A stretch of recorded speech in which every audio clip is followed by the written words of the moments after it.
جب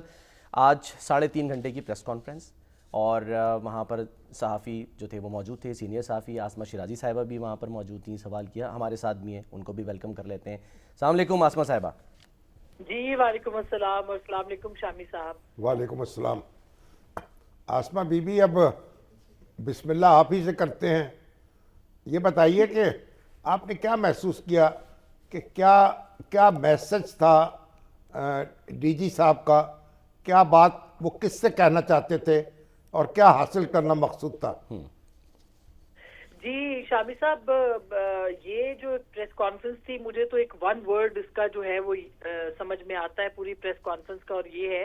charge sheet. یہ it was in charge sheet against Khyber Pakhtunkhwa government دہشت گردی کے حوالے سے، اور ظاہر ہے کہ جو دہشت گردی کے خلاف کارروائیاں ہیں ان میں ان کی جو کارکردگی ہے اس کو بتایا، اور 3 صوبوں کی کارکردگی کو بھی پھر بتایا گیا۔ تو ظاہر ہے کہ اس حساب سے دیکھیں تو ایک چارج شیٹ بنتی ہے جو آج D G S P R نے بتائی ہے یا لگائی ہے خیبر پختونخوا کی گورنمنٹ پہ، اور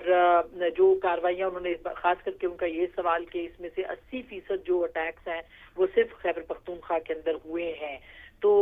ظاہر ہے کہ ایک بہت ہی اسٹرانگ پریس کانفرنس تھی، اور 2026 کا ایک نقشہ جو ہے یا پیش منظر جسے کہنا چاہیے وہ اس پریس کانفرنس میں دکھائی دیتا ہے کہ اگر آپریشن نہ کرنے کی بات ہو رہی ہے یا اگر امن و امان کے حوالے سے یا نیشنل ایکشن پلان کے اندر معاملات ہو رہے ہیں تو پھر ظاہر ہے کہ یہ چیزیں جو ہے وہ ریاست برداشت نہیں کر سکے گی، خاص کر کے 245 آرٹیکل کے بارے میں جو انہوں نے بات کی کہ اس کے حوالے سے بھی کہ یہ فیڈرل کانسٹیٹیوشن جو ہے وہ فیڈرل گورنمنٹ کو یہ اختیار دیتا ہے، اور دیگر معاملات بھی۔ تو مجھے تو سمجھ میں آتا ہے کہ ایک طرح سے یہ چارج شیٹ ہے کہ خیبر پختونخوا کی حکومت جو ہے وہ دہشت گردی کے خلاف اپنی جو کارکردگی ہے اس کو دکھانے میں ناکام ہوئی ہے، اور دہشت گردی کا خاتمہ جو ہے وہ ضروری ہے۔ نہیں، مگر یہ ٹارگیٹڈ آپریشن تو جاری ہے نا، یعنی خیبر پختونخوا کی حکومت جو کہ کہے، فوج تو اپنی کارروائیاں کر رہی ہے اور تعاقب کر رہی ہے دہشت گردوں کا، اور یہ بھی انہوں نے کہا کہ جو آرٹیکل 245 ہے اس کے تحت تو یہ فیڈرل گورنمنٹ جو ہے اس کا اختیار ہے کہ فوج کو یہ حکم دے یا واپس بلا لے یا اپنا کام کرنے دے، کیونکہ یہ تو دفاع پاکستان سے متعلق ہے نا۔ تو اس کا مطلب ہے صوبائی حکومت کا اختیار نہیں ہے کہ وہ فوج کو روک دے اور یا کہے کہ آپ اپنی کارروائیاں جو ہیں ان کو بند کر دے۔ جی، ان کا اصل میں جو ان کا ریفرنس تھا وہ یہی تھا کہ ہم آپریشن نہیں ہونے دیں گے۔ آپ نے دیکھا ہوگا کہ پچھلے 2-3 دنوں سے، اور پاکستان تحریک انصاف کا جو مستقل نیریٹو ہے وہ یہی ہے کہ آپریشن نہیں ہونے دیں گے، کارروائی نہیں ہونے دیں گے۔ کل سہیل آفریدی صاحب نے اسٹیٹمنٹ دیا، جو لب و لہجہ انہوں نے استعمال کیا وہ بھی آپ کے سامنے ہے۔ تو جو پولیٹیکل نیکسس کی انہوں نے بات کی، ان کا جو اشارہ تھا وہ کارروائیاں تو ظاہر ہے یا جو بھی دفاعی معاملات ہیں وہ تو فوج دیکھ رہی ہے، لیکن جو انہوں نے پولیٹیکل نیکسس کی بات کی ہے وہ آئیڈیالوجیکل بیسس کے اوپر ہے کہ آپ پولیٹیکل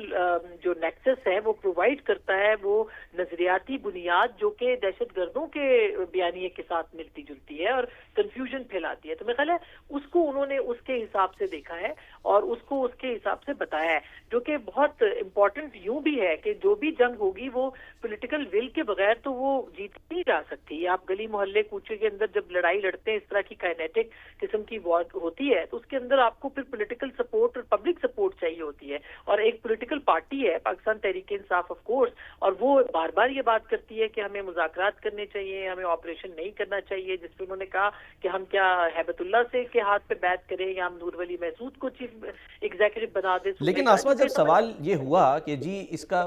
لانگ ٹرم حل کیا ہے، تو انہوں نے یہی کہا نا کہ جو کے پی حکومت ہے اسی کے پاس حل ہے، کیونکہ ظاہر سیاسی حکومتیں جو ہیں وہ فیصلے کرتی ہیں۔ تو پھر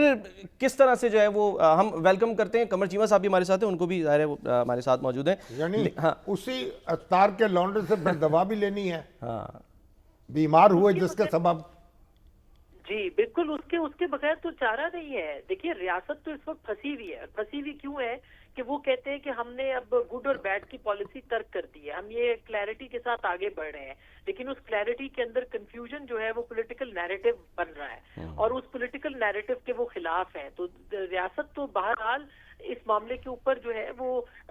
پریشانی کا یا دقت کا سامنا ہے ان کو کہ وہ کس طرح سے اس معاملے کو کرے. اور ویسے بھی شامی صاحب آپ دیکھیے کہ جو ضرب عضب ہوا تھا وہ اس میں تمام پولیٹیکل پارٹیز، اور اس سے پہلے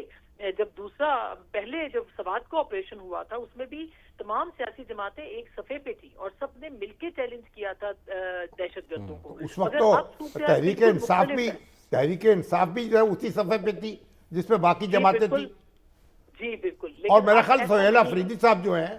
پتہ نہیں آپریشن سے وہ کیا سمجھتے ہیں. ان کو میرا خیال سوات کا آپریشن یاد آتا ہے کہ جہاں نقلیں مکانی ہوئی تھی، آبادی جو ہے اس کا بڑا حصہ جو ہے وہ منتقل کیا گیا تھا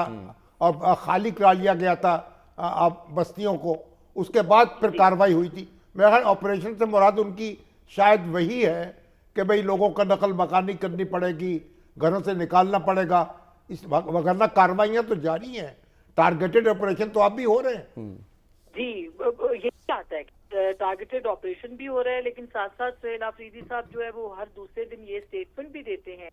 کہ آپریشن نہیں ہونے دیں گے. اس سے اور زیادہ کنفیوژن بڑھ جاتا ہے کہ ریاست جو ہے وہ اپنے کام کرتی ہے یا وہ ان کے خلاف کارروائی کرتی ہے. اتنے جوان مارے جاتے ہیں، روزانہ کی بنیاد پہ پولیس والے شہید ہوتے ہیں، مگر اس کے باوجود آپ دیکھیں کہ وہ ایک ہی سٹانس ہے کہ صرف مذاکرات کرنے ہیں، اس کے علاوہ کوئی بات یعنی کارروائی نہیں کرنی، دہشت گردوں کا خاتمہ نہیں کرنا، ہم نے صرف ان کے ساتھ بات چیت کرنی ہے. یہ جو اپیزمنٹ کی پالیسی ہے فورس، یہ ریاست کے لیے بہت پرابلمٹک ہے اور اس پالیسی کی وجہ سے لوگوں کے اندر بھی ایک ظاہر ایک پاپولر پولیٹیکل پارٹی یا ایک پولیٹیکل سٹانس جو ہے اس کو لوگ فالو کرتے ہیں. اور اس کی ایگزامپل جو دی آسما وہ انہوں نے بلوچستان کی دی، بڑی شاندار ایگزامپل دی. انہوں نے کہا کہ وہاں پر آپ دیکھیں کس طرح سے انگیج کیا گیا، وہاں پر جو سیاسی نمائندگی ہے اس کو بھی یعنی کہ شامل حال رکھا گیا، جس کی وجہ سے وہاں پر